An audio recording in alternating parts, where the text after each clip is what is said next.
Assalamualaikum warahmatullahi wabarakatuh.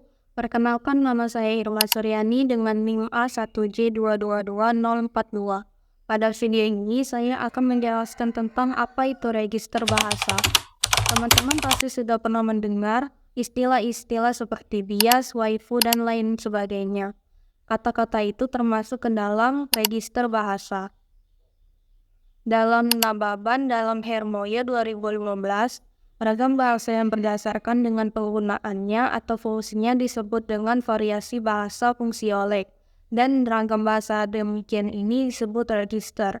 Register mempunyai bahasa berdasarkan bidang kegiatan, dan hal yang paling nampak cirinya adalah dalam hal kosakata. Variasi bahasa dibedakan berdasarkan penutur, yang berarti siapa yang menggunakan bahasa itu, di mana wilayah tinggalnya, seperti apa kedudukan sosialnya di dalam masyarakat. Sedangkan bahasa yang dibedakan berdasarkan fungsi kegunaannya, berarti bahasa digunakan untuk bidang apa, penggunaan media serta alatnya, dan situasi keformalannya.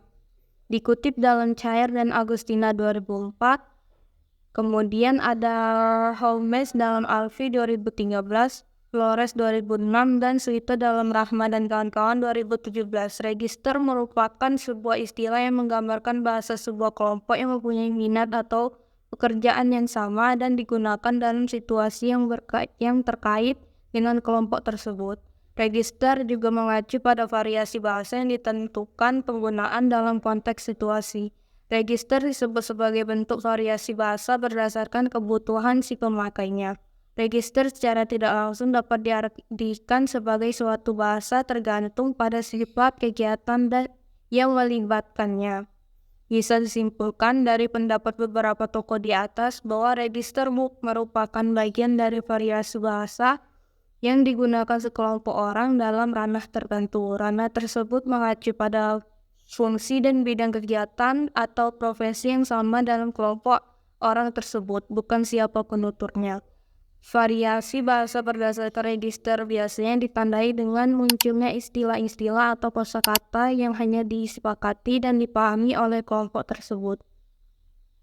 Nah, dari penjelasan ini bagaimana sih bentuk register dalam ranah tertentu? Ini akan dijelaskan oleh pemateri kita selanjutnya, Melani. Baiklah, terima kasih kepada pemateri pertama. Saya Melani dengan NIM A1J222018 akan menjelaskan penggunaan register bahasa di ranah K-popers. Dalam ranah K-popers, penggunaan register bahasa cenderung sangat bervariasi tergantung pada konteks dan tujuan komunikasi. Beberapa hal yang perlu diperhatikan tentang penggunaan register bahasa dan komunitas K-popers yaitu meliputi yang pertama bahasa informal. Karena banyak anggota komunitas K-popers adalah remaja atau orang muda, bahasa informal sering digunakan dalam interaksi sehari-hari di platform media sosial atau forum K-pop. Ini mencakup penggunaan kata-kata slangan, singkatan, dan penggunaan bahasa yang santai. Yang kedua, bahasa korek.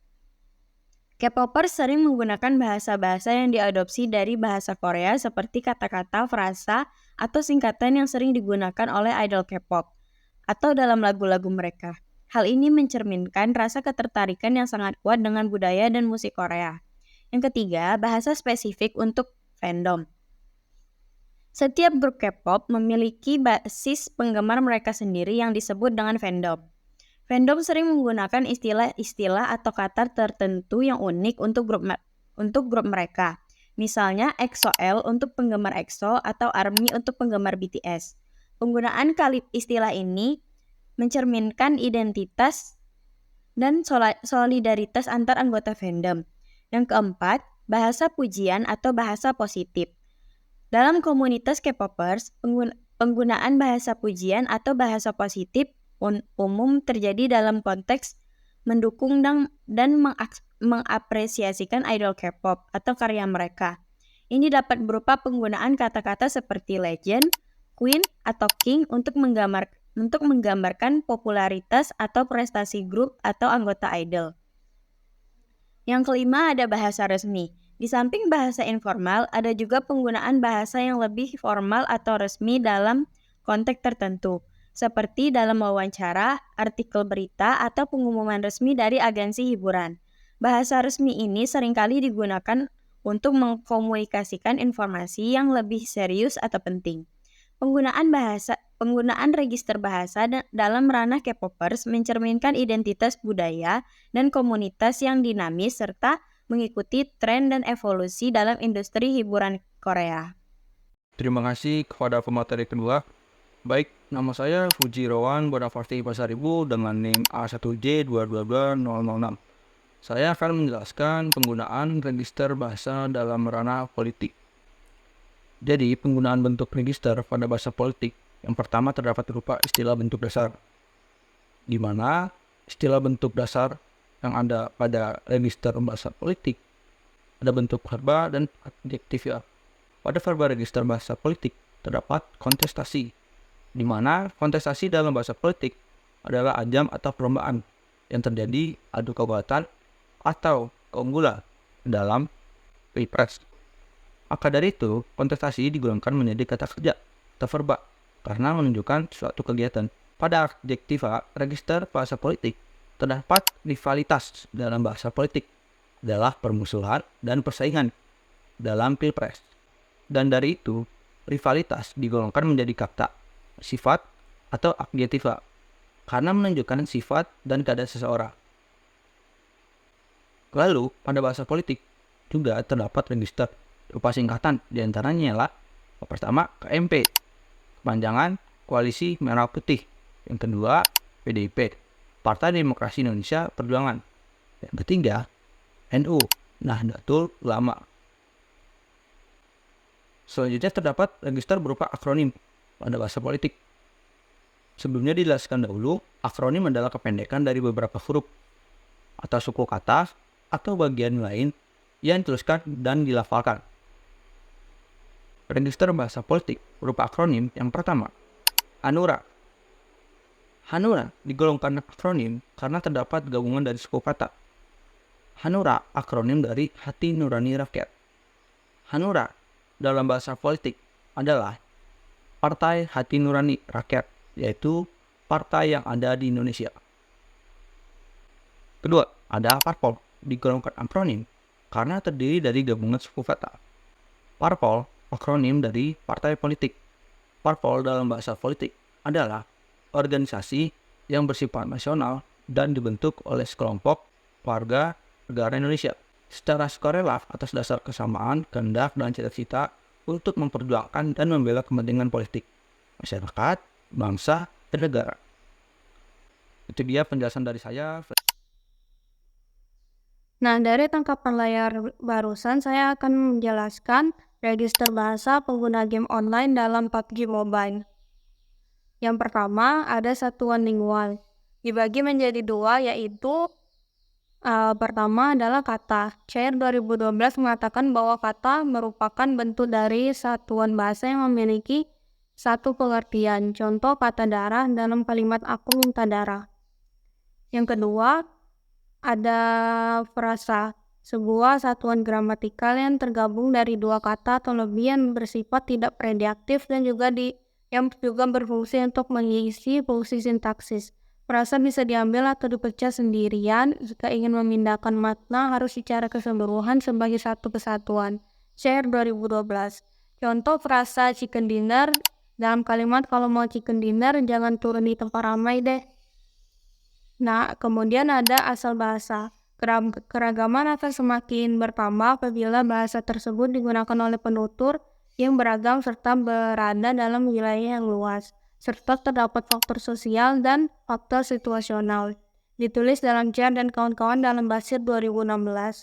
Berdasarkan data di lapangan yang telah diamati, register bahasa yang digunakan para pengguna game online PUBG Mobile dapat dibagi menjadi dua menurut asal bahasanya. Pertama, register yang menggunakan bahasa Indonesia, contoh darah dan nyampah. Kemudian yang kedua ada register yang menggunakan bahasa Inggris, contoh front dan headshot. Kemudian yang ketiga register yang menggunakan bahasa campuran, contohnya adalah mukil. Berikutnya adalah singkatan.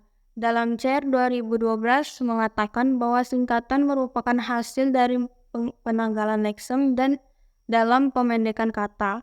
1. Pola singkatan yang diambil dari beberapa huruf awal dari sebuah leksem. Contoh kata gigi atau good game dalam percakapan, susah maksudnya gigi cuy.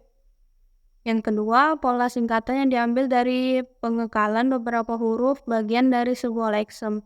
Contohnya adalah kata DC atau disconnect. Dalam percakapan, jaringan jelek aku ke DC. Dan terakhir adalah akronim. Dalam Cair 2012 mengatakan bahwa akronim merupakan hasil pemendekan yang berupa kata, sehingga bisa dilafalkan. Bentuk pemendekan ini bisa secara tidak beraturan namun juga bisa diambil dari pengekalan suku-suku kata, yaitu dengan mengambil salah satu komponen suku kata dan menggabungkannya dengan komponen suku kata yang lain. Contohnya adalah honde atau homo dictate. Kemudian saya akan menjelaskan register bahasa dalam ranah jurnalistik. Di dalam ranah jurnalistik, register bahasa merujuk pada gaya bahasa yang digunakan untuk berkomunikasi dengan audiens. Beberapa jenis register bahasa yang umum dalam jurnalistik sebagai berikut ini. Yang pertama, formal, digunakan dalam laporan berita dan artikel yang serius atau resmi. Contohnya seperti Presiden mengadakan konferensi pers untuk membahas kebijakan ekonomi baru. Yang kedua, netral, menghindari penggunaan ekspresi atau kata-kata yang terlalu emosional atau subjektif. Contohnya, pengumuman resmi telah dibuat oleh pemerintah terkait perubahan kebijakan pajak. Yang ketiga, berita, gaya langsung yang objektif yang digunakan dalam penyiaran berita atau artikel berita. Contohnya, 2 orang tewas dalam kecelakaan mobil yang terjadi di jalan utama kota. Yang keempat, future, gaya lebih santai dan naratif yang sering digunakan dalam artikel fitur atau profil.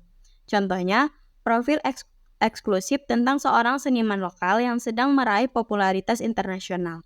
Yang kelima, opini, gaya yang memperbolehkan penulis untuk menyatakan pendapat pribadi mereka tentang suatu topik.